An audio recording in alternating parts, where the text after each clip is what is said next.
Now about that time Herod the king stretched forth his hands to vex certain of the church, and he killed James the brother of John with the sword.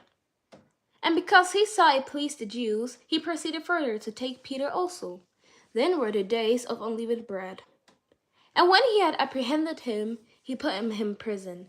He delivered him to the 4 squads of the soldiers to keep him, intending after Easter to bring him forth to the people. Peter therefore was kept in prison, but prayer was made with ceasing of the church to God for him. And when Herod would have brought him forth, the same night Peter was sleeping between 2 soldiers, bound with 2 chains, and the keepers before the door kept the prison. And behold, the angel of the Lord came on him, and a light shone in the prison. And he smote Peter on the side, and raised him up, saying, Arise up quickly. And his chains fell off from his hands. An angel said to him, Gird yourself, and bind on your sandals. And so he did, and he said to him, Cast your garment about you, and follow me. And he went out and followed him, and knew not that it was true, which was done by the angel, but thought he saw a vision. When they were past the first and the second word, they came to the iron gate that leads to the city, which opened to them of his own accord. And they went out and passed through the one street, and immediately the angel departed from him. And when Peter was come to himself, he said, Now I know of a surety that the Lord has sent his angel, and has delivered me out of the hand of Herod, and from all expectation of the people of the Jews. And when he had considered the thing, he came to the house of Mary, the mother of John, whose surname was Mark, where many were gathered together praying.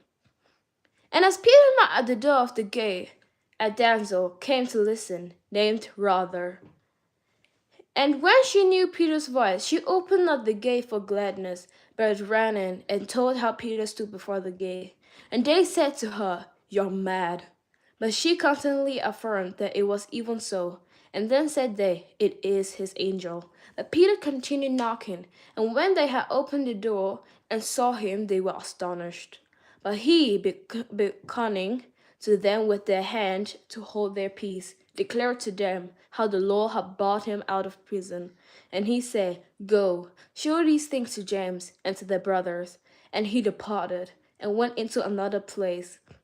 Now as soon as it was day, there was no small stir among the soldiers, what was become of Peter. And when Herod had sought for him, he found him not. He examined the keepers, and commanded that they should be put to death. And he went down from Judea to Caesarea, and there slayed.